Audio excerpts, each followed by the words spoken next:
Hello students, welcome to Recitals in Depth. Herein, we will cover the Defense and Security November 2024 current affair topics in detail. The broader themes which we are going to cover are as follows: defense technologies, military exercises, cyber security, and internal security. Digital arrest scams, ED files charge sheet. So, digital arrest scam I will be explaining to you in a while. You know about the Enforcement Directorate. It is a premier investigating agency of the country related to PMLA or Prevention of Money Laundering. And what is this charge sheet? Now, what happens in a judicial proceeding or investigative proceeding? Initially, you will file the complaint. Either a complaint is made, or when a case is taken up by ED on the basis of a complaint, it will initially frame the charge sheet. What does this mean? Whosoever is the investigating officer, he or she will be giving the opinion what are the charges which can be made against, or what the person, in this case is accused, has done. Basically, as per the IO, investigating officer, the accused has done crime 1, and under which section of the law he should be covered, and section. So this is the thing in the charge sheet. This charge sheet then goes to the judge. Both the parties debate, argue, and then the charges are decided. After the charge sheet, you have the charges, and then the actual case begins. So with this understanding, we will try and see what has happened in this case. So what happens in this situation is that the major issues which you need to know are the following. First is the digital arrest. What happens in this is, initially you will get a fake call. Usually it will be type of a video call, and what happens is, in this fake call, you will be seeing a person who is calling either from the customs, either who is a judge or police. They will call you on a video call and say that some of your relatives are in trouble. Send us this particular amount as a fine or penalty, and then we will let them go. Now recently it was in the news that a woman, elderly woman in Bengaluru, had been scammed of rupees 3.8 crores in a single call, because they said your child who is living abroad, they get this data of NRIs and call their parents late night in India, and they say that your child has been caught with drugs on the international airport, which is outside Indian jurisdiction. We need this much money to get them out of the custody, and somehow they also do not pick up the phones because they may be sleeping or some other thing, and they capture them in the room and say you are not allowed to go outside, otherwise the prosecution will start. So these are known as digital arrest scams, because the person is not allowed to go anywhere and all the information is taken out. Another major issue is the pig butchering scam. What does this mean, pig butchering? You will tell the person that we will bring you lot of returns in the stock market. So the person is going to be lured by showing excellent returns in terms of cryptocurrencies, stock markets. Initially, small investment will be asked. Okay, you just send us 2,000 rupees for the starting. The person will send back 5,000. Then initially the amount will grow. As your trust will increase, you will start sending more money to the person. After that, what happens? They dupe you of a larger amount and they simply run off. And how is this all operated? It is done with the help of mule accounts and shell companies. This mule accounts has been dealt with in detail in the August section of the Defense and Security section itself. And what are shell companies? So we will understand both. Mule companies Or mule accounts are basically, mule is the animal which carries load. When you will go to Vaishno Devi shrine, there you will see that people are going on mules to go to the temple. So mules are that animal. Its primary purpose is to carry the load from one place to the another. In its own self, according to humans, its life has no purpose. So what is the mule? Mule account, basically it is going to be a type of a fake or not needed temporary account which primary purpose is to shift money from one account to another. Why? So that there are more transactions involved and the real person who is sending the money cannot be tracked easily. So this is mule account. What is shell company? Shell companies are those companies which are just on paper and no real activity is being done. For example, I will open a shell company in Mauritius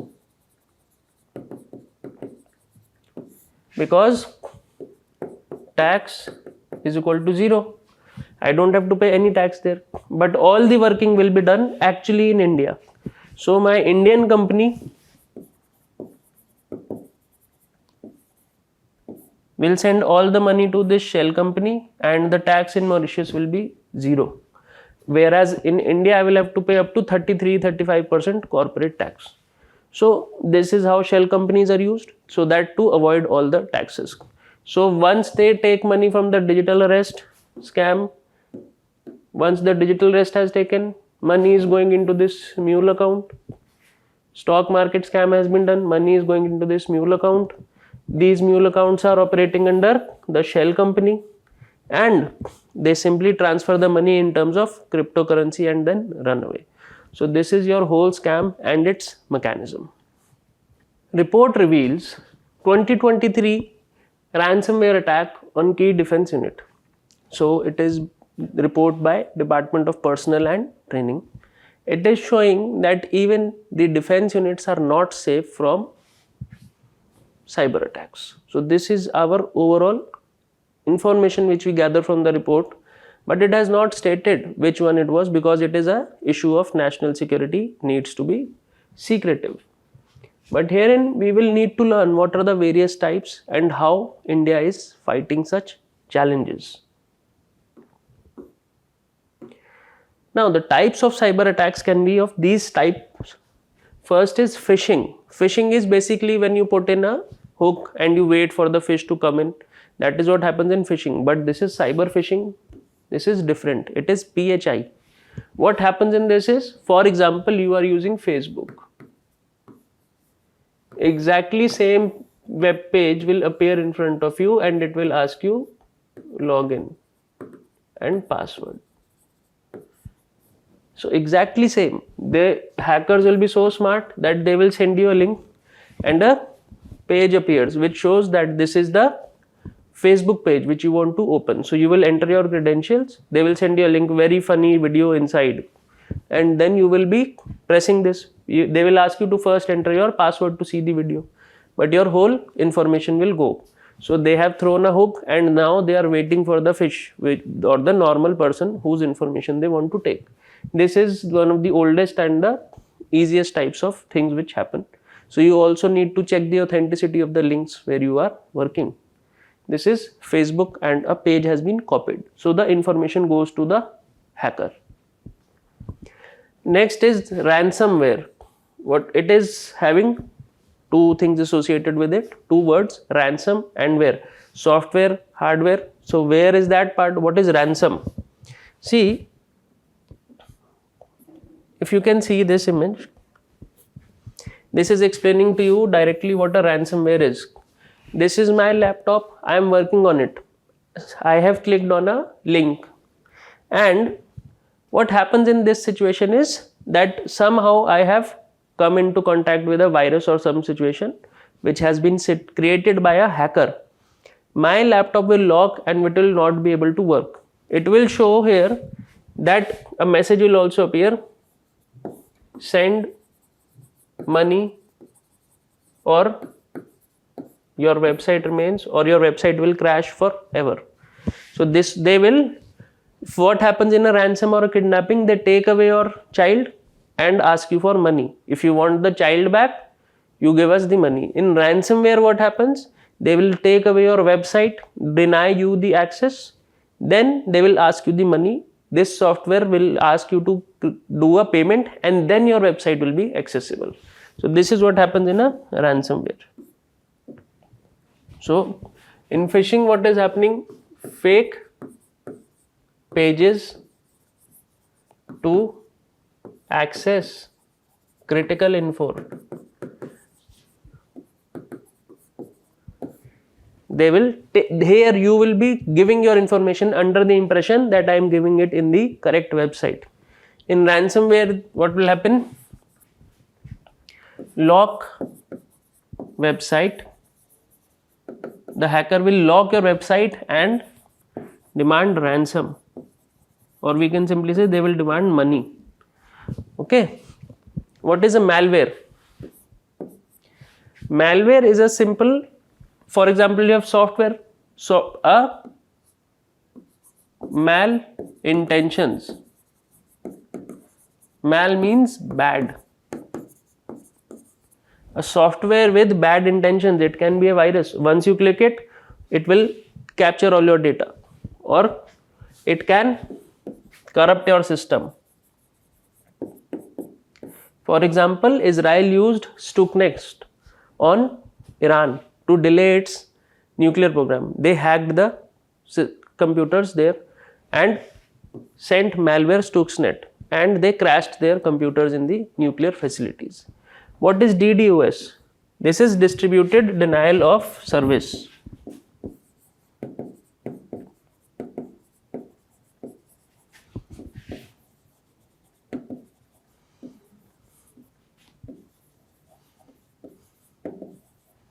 The distributed denial of service attacks, in these what will happen?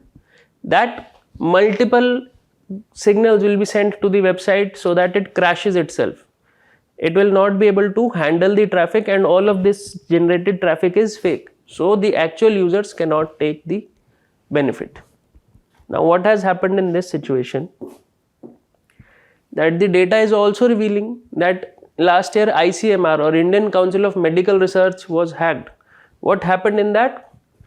Aadhaar as well as the passport information of 81.5 crore Indians was compromised or taken away in that attack.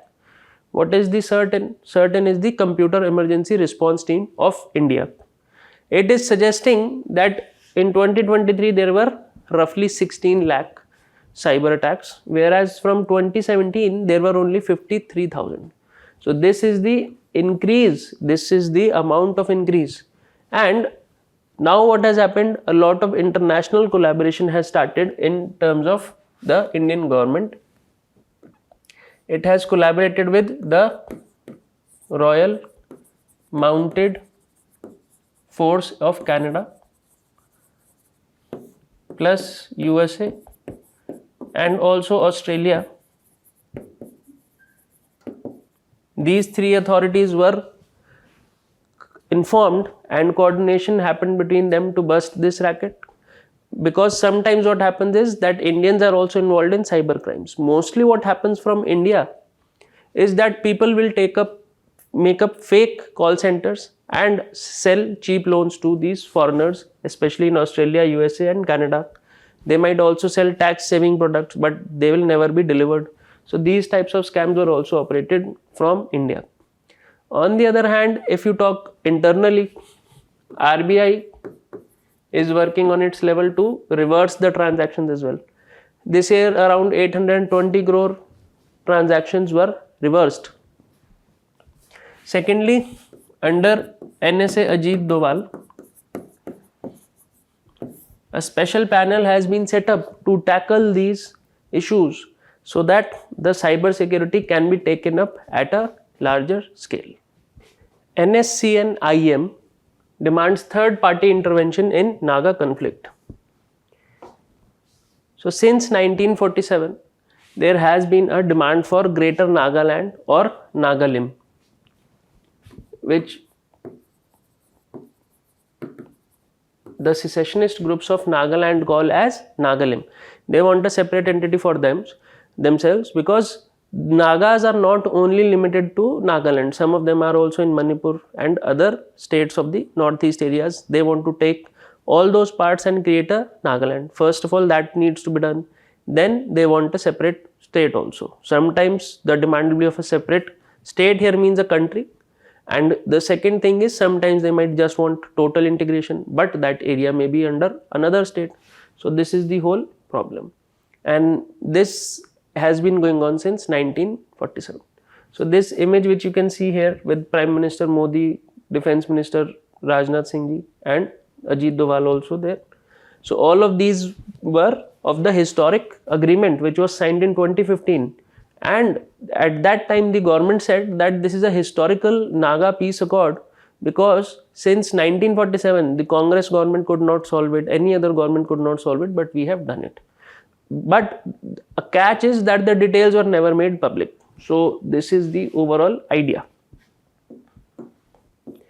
So as you can see, the background is, since 1947 there is a demand for Nagalim.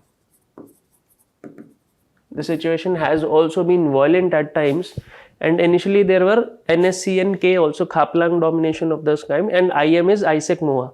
So these are basically the leaders which are going to take part. So the leadership is different, the attacking style is different. They may be armed groups, or they may be those who are preferring the smaller or democratic processes with different followership.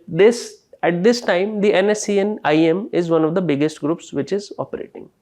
So the demand for Nagalim was there. Peace processes has been going on. The historic one was signed in 2015 when PM Modi had recently come into power.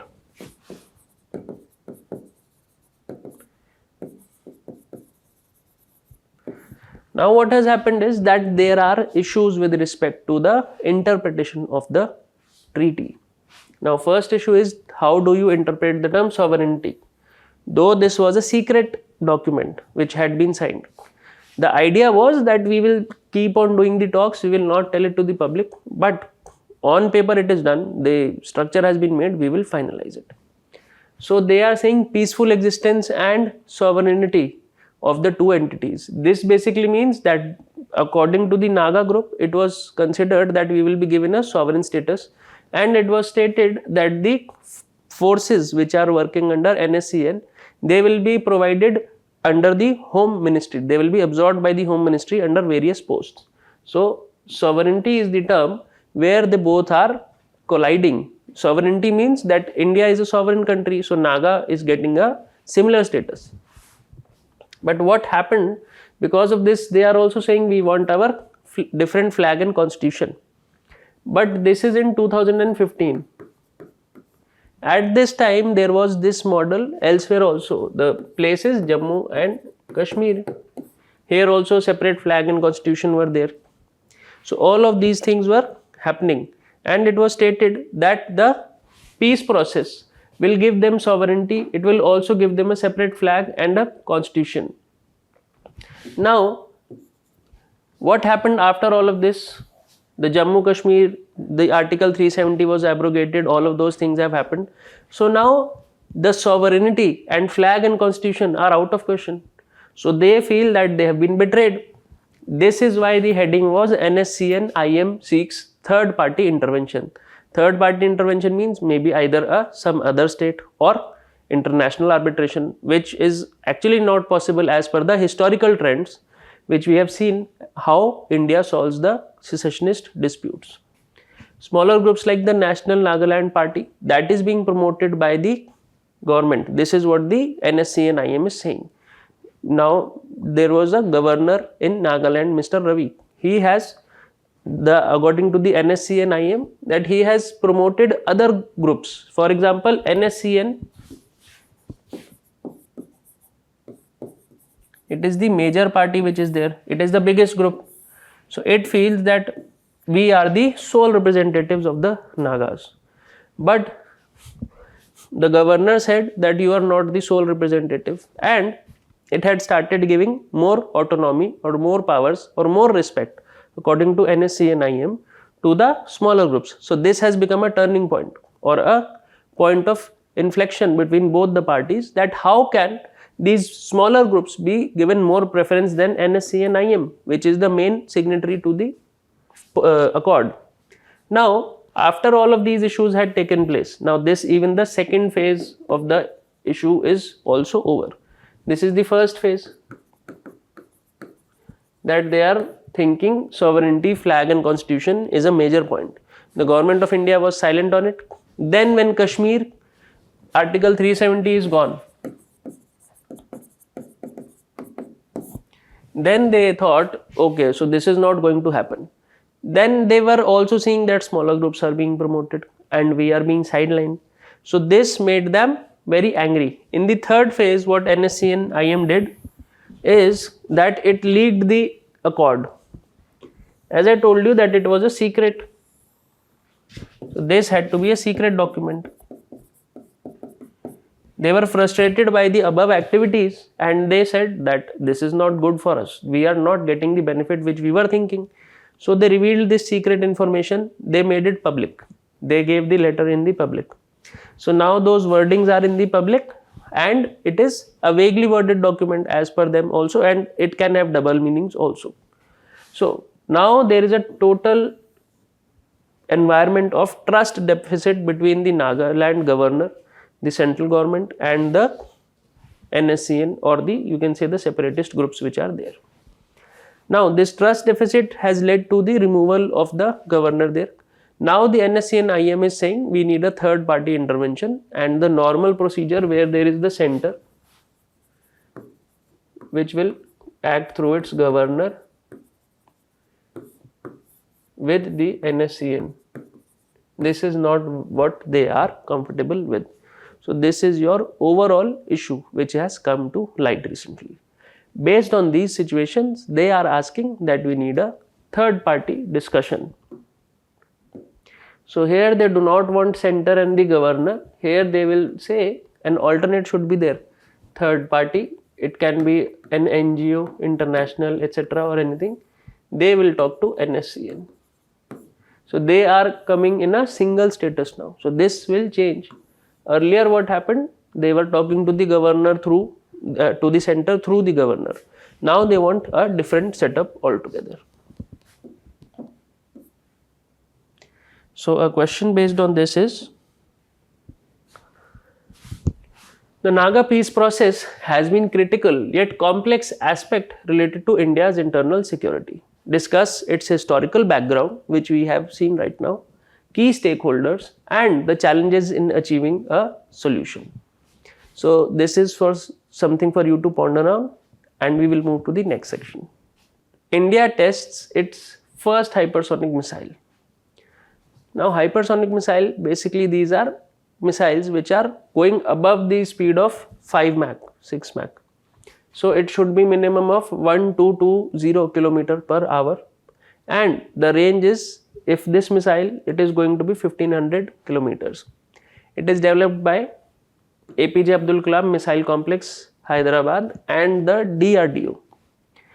It is launched from the 6,000 ton submarine INS Arighat, which is nuclear powered. We have covered INS Arighat in the previous month itself, and the types are of two. See, if you have a hypersonic missile, it will be of two types: hypersonic glide missile vehicle or the hypersonic cruise missile. This is your HGV and this is your HCM. Both these missiles, what happens in glide missiles is, glider is there. Basically, you will throw this missile from the aeroplane, literally throw it, and there is going to be a glider. So basically it is going to be a normal bomb and it is going to have gliders on it. So the gliders will propagate towards the target. In the cruise missile, there will be an engine, and in this case it is known as the scramjet engine, which oxidizes itself from the surrounding air. And what are the special features? If a hypersonic missile is going on, there will be a lot of ionization in the surrounding air. What will happen in this case is that wherever this missile is going, it is going to be so fast that the air ionizes and it puts a lot of stress on the body of the missile. What are the features? Features is that it is very difficult to detect. It is extremely fast, very difficult to detect, and it is going to be a cruise missile, so very difficult to kill also. India successfully test fires K4 nuclear capable missile. It means that the name is K4 and it is nuclear capable of sending nuclear warheads. So this is the news, and again INS Arigat is very important in this news. See, this is your missile. It is a submarine launched ballistic missile, SLBM. If you see this word, submarine means that there is going to be water. Here is your submarine underwater, and the missile will be launched from this area. Submarine launched ballistic missile. Ballistic means it will follow this path. Initially the missile will go like this to the top place, and then a curvature path will be, parabolic path will be followed. So ballistic missile. And it is a variant of the land-based Agni 3 missile. Agni 3 missile has been put on the submarine INS Arigat, developed by DRDO and launched from Arigat. Where is the location? Visakhapatnam. Now these are some important information for your prelims. Range is 3500 kilometers, size is 10 meter long, weigh it 20 tons, and diameter 1.3 meters. Mostly you have to deal with range. Why K4? Because up to 4000 kilometers, you can say less than 4 kilometers. Okay. Payload is 2 tons. It can lift 2 tons of weight, and it uses a inertial navigation system. The engine is the K4. Okay. And the important part is it is a 2-stage solid rocket motor and uses solid rocket propellant. So they can ask you how many stages in the prelims itself. Range, stages, either they are 2, 3, 4, or whether the rocket is solid or propellant is solid or liquid or gaseous. So all of these things you have to remember. You have to remember that it is mostly solid in state and it has 2 stages. That's it. Now in depth we will see that what is the strategic importance of the Arigat. Arigat is a development on the earlier Arihant model. It is India's second nuclear capable or nuclear powered submarine. It is going to give a huge impact on the deterrence capacities of the country. What is deterrence? For example, if A and B are in a fight, A wants to attack B, but he is not able to attack you. It means deterrence means deter from attacking. Deter means stop or restrict you from attacking me. Why? Because I have so much muscle power. B is so strong that A cannot even think of attacking. So this part where the A will never attack B because B has lot of strength and it is displayed also.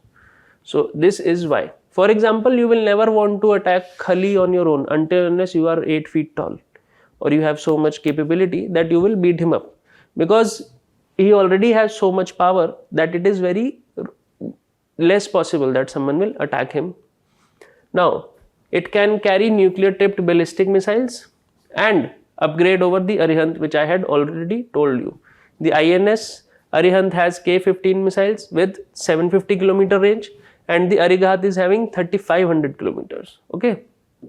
So this is one of the major differences, and this is an in-depth analysis. This can come in the prelims and also in the defense segment where there are issues related to the nuclear triad. You can mention this point. 4 mechanized infantry battalions received the president's color. So this is a very historic moment, and we will see what this president's color is. In Hindi it is also known as President or Rashtrapati ka Nishan. Nishan means symbol or president's color. This is the meaning. Now it is the highest honor which can be given to a military unit or training establishments, state police or any armed force which can have. It is a recognition of exceptional service in both wartime and peacetime, which was the first organization to get this. You can search also. It is one of the three forces. Okay, the one which works in the oceans. Please mention in the comment sections. Now, what is the history? In ancient times, what happens is that military units, whenever they will be going for war, they will be carrying a flag. For example, the army is there. They will be having a special flag which will be having their message and the symbol. So this is the actual thing, the flag or the president's color, Rashtrapati ka nishan, or the symbol of the president, message which has to be given by the president, even if we are using force, but what is the message behind it? So this is the actual thing. Even during the British rule, the military unit carried the king's or queen's version of the flag. Okay, so all of these things are very important. On November 23, 1950, the king's color, basically the British rule was carrying the king's color or the queen's flag. This was changed to president's color. And here you can see Navy was the first armed force. Tri-services exercise, Purvi Prahar. So this is one of the most important exercises that all the three are participating, Army, Navy and Air Force. It aims to hone the combat effectiveness of the Army, Navy and Air Force. It showcases the advances of modern warfare technology. And they will be integrating these three forces. This is the work. One of the latest technologies which has been used is swarm drones, first person view drones and loitering munitions. So what is a swarm drone? Means that small drones of large quantity are sent together and they may have explosive in them also. First person view means that while you are, for example, I am holding the gun and I am killing somebody, a drone will be showing what I am able to see and do. Communicating, and they are communicating through common operating picture. So they are able to practice how things will come out if we are operating together. What happens when all the defense forces have to carry out an integrated operation. So this is very good for the readiness, and this real-time information is seamlessly shared through systems on satellite communications powered by AI-driven analytics. So this is an extremely important development, and the name is Purvi Prahar. India-Japan sign agreement for unicorn masts for Indian naval warships. So this is a very major development. Mast is this area, and on this there are radars also. And what happens is that these are important for signaling, and this is very important because Japan is known as a peaceful nation. It will never give any country, and there was a lot of debate whether Japan should give its military technology to country like India, which has not signed the nuclear agreements. So this was a sticking point. A major issue of this was resolved in 2015 when Japan and New Delhi, Tokyo and New Delhi went into an agreement to share the transfer of defense equipment and technology. In 2015, this is India's first military technology transfer pact with Japan, and it is 2024 now. It is also going to end. From 2015, 9 years have passed. Now first time Japan has sent this technology to us. This is the first deal. So it is having a lot of significance because it will pave the way for future collaboration between India and Japan. And as you can see that now Trump administration is going to come. Now sometimes what has happened with President Trump is sometimes he will say that we will help NATO. Sometimes he will say that NATO should fund its own war. Sometimes he will say we will support Taiwan. Sometimes he will say no, China is important for us. So there is a lot of uncertainty. Now Japan has understood that if we want to keep ourselves safe from China and USA, Trump's USA is more unpredictable, so we need to go towards more countries, and India is the best choice to contain China. So this is what has happened for the first time after 9 years that India has got this, and it equips Indian Navy with advanced stealth technology. It will enhance the regional and maritime security. Now what are the other cooperations? Tarang Shakti and Veer Guardian, these exercises are being conducted between India and Japan. They have also given 4.2 billion yen for Andaman and Nicobar Islands development for giving it strategic location. Now what will happen with this? Enhancing maritime security and surveillance of the Indian Ocean region. So it is going to be a win-win situation for both of us. And what are the importance of this unicorn mast? It is an advanced antenna system. The main name is TACAN, Tactical Air Navigation System. Tactical means short range, which you use in times of war.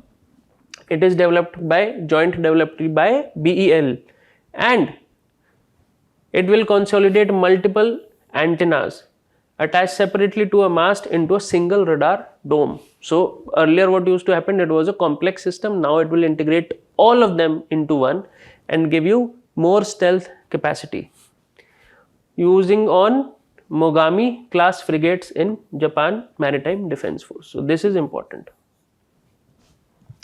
Now what are the benefits? It will reduce the cross-sectional visibility of the mast and minimize the electronic signature, making harder to detect. So the size of the mast will also reduce, and the signal which is sent, through which we detect whether a ship is there or not. So it will be difficult to locate them as well. Now maximum distance detection between the radio waves is less in this process, because you are merging all of the radars together, making them closer, intact, integrated, so the signal does not go to a longer distance. Less chances of detection by the enemy will be there. Meghalaya based insurgent group HNLC banned for another 5 years. Now what has happened in this? The Union Ministry of Home Affairs has stated that the Hanyutrip National Liberation Council, this is a Meghalaya based insurgent group.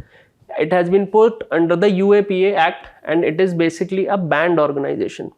It is saying that it is using violent activities, extortion, intimidation, and links with other insurgent groups which are acting against India. They seek the secession of Khasi and Jaintia dominated areas in Meghalaya, posing a threat to India's sovereignty and integrity.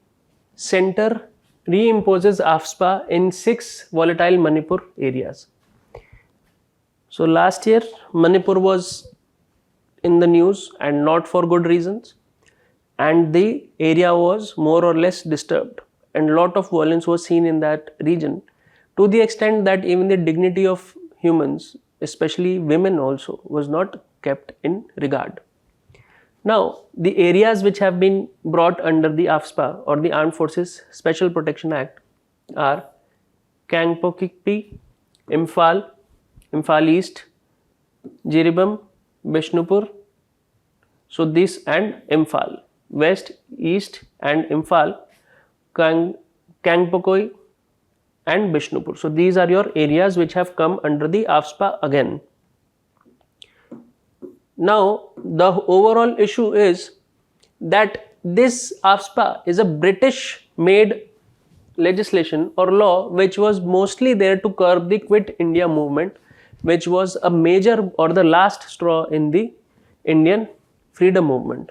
Now what happens in this, that this law was made or further legislated by then Home Minister Mr. G.B. Pant, and at that time only Assam and Manipur were there. Later on it was extended to Arunachal, Meghalaya, Mizoram, Nagaland. Later what happened is, then it went to Punjab as well. What happens in this, that if this provision is in place, the status quo has to be maintained for 3 months, and the person can be, this is the outcome. Open fire can be done, you can search without warrant and arrest any person. Now what is the overall issue? The problem is that the state or the central government consider the area to be disturbed. What are the grounds? So these are to be very important: religious, racial, language, regional groups, caste or communities. So these are your keywords. On what basis they can give the Armed Forces Special Protection Act, and you have to learn this because it can come as a statement in the prelims or a choosing MCQ type. Okay, once declared disturbed, it has to be maintain the status quo for 3 months. So this is the overall situation. If it is not maintained, the person can open fire, search without permission. What is the main controversial provision of AFSPA?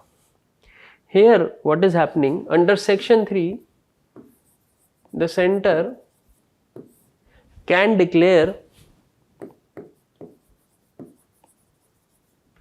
basically governor will notify through a publication or notification in the gazette. He will say that this area is disturbed and it is declared. The state government can give its views, but center can disregard opinion of state government. So some people or people who are against it will say that it is undemocratic because the state government is not having the similar view as the center in some cases, not in every case, but in some cases this happens. So people will say that our democratically elected government, which is more close to us, for example, the MLAs are more close because they are more in number, more representation per people. So they say that it is a less democratic way to handle protest. Now, what is section 4 saying? That for arrest, search, or even firing a person does not require any permission. So without permission they can, or the armed forces can do these activities. So this gives a lot of power in the hands of the armed forces and it creates a issue where these powers can be misused. Now section 7 is the third major strike point where permission is needed.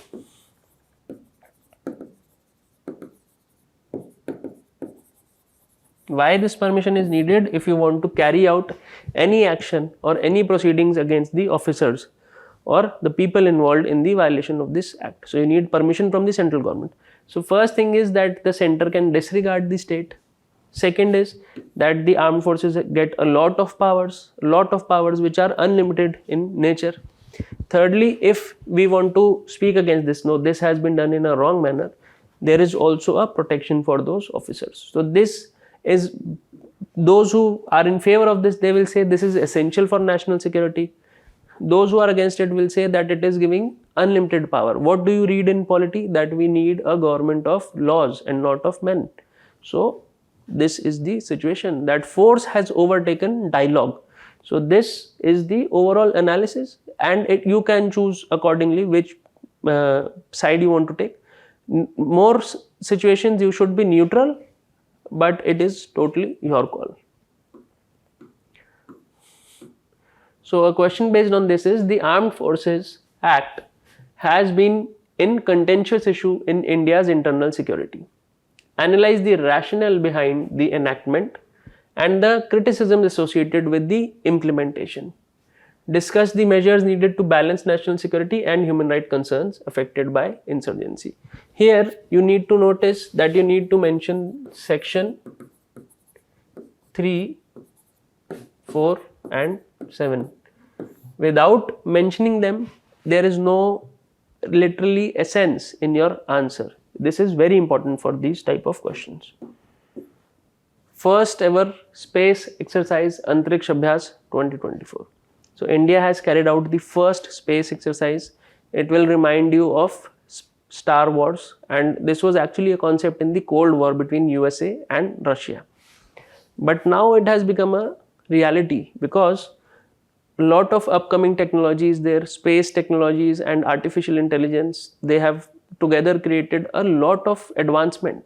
And also where there is advancement, there is also a search for power. So based on this, to bolster our forces, this exercise was done. Now who was the host? The Defense Space Agency of the headquarters of Integrated Defense Staff.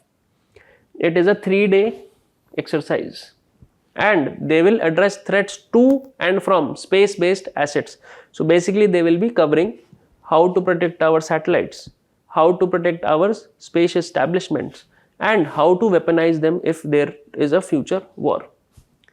Now, the exercise underscores India's commitment to safeguarding the space-based assets and defense technologies. What is the aim? National strategic objectives in space. So, the way army protects us in the land, air and water, it will also protect us in the space. Now, integrate the capabilities of military into space. Next is understand the space-based dependencies and vulnerabilities. We will go there, we will carry out the exercises and we will find out what are the difficulties when we carry out such exercises, and develop responses to potential denial of service attacks. So what happens if our space services are stopped? I told you of denial of service attacks. Distributed DDoS was there in the second topic. So distributed denial of service attack was there in types of cyber attacks. If that happens and our space assets are involved, what will we do in that situation? Participants are Defense Space Agency, the armed forces, personnel from the armed forces, from the cyber agencies, intelligence agencies, and representative from ISRO, DRDO and academicians. Ministry of Home Affairs approves first all-women battalion for CISF. Now, why is this important? First of all, women battalion is there, gender parity, and the role women are playing in the security of the nation. Now, a battalion has 1000 personnel. So, this is very important that 1000 units will be there in a single CISF battalion, and CISF is the most preferred by women. And what is the percentage? In terms of percentage, 7% personnel of the CISF are women. So it is the most preferred, and this will again inspire more women to join this defense forces. So 7% is there, even though it is the most preferred, it is a small number. So the idea behind the Ministry of Home Affairs is that it will encourage more women to take up these forces. DRDO carries maiden test of LRL ACM. The main thing is long range land attack cruise missile. So you must have heard of the BrahMos missile. It was a going through the hypersonic missile which will help you to cruise missile, which will help you to fight the Chinese in the mountain warfare. So the Chinese are actually very scared of the BrahMos missile, and a bigger version of it, or a version with more speed and more range, is the Nirbhay missile. And in this also the speed and range is being increased. Here the range is 1000 kilometers. So the testing place was integrated test range in Chandipur, which is Odisha. So this you have to remember, most of the times this will be correct for you if missile technologies testing is there, because the testing range is the same for all the missiles. It is having advanced avionics, reliable performance and waypoint navigation. This is developed by the Aeronautical Development Establishment. Next is the Project Shaurya Gatha. This is launched by Chief of Defence Staff General Anil Chauhan. Now, it is the Department of Military Affairs and the United Service Institution of India. They both have come up with this. Why? Because they want to conserve and promote India's military heritage by education and tourism. What is the main idea? Because people need to be engaged. Engagement of various think tanks, corporations, scholars, people, so that the history of Indian army, military can be given to the world. India's strategic culture can be showcased to the people. And with this there will be two things. One is that the pride of Indians will be high. The dependability of the forces,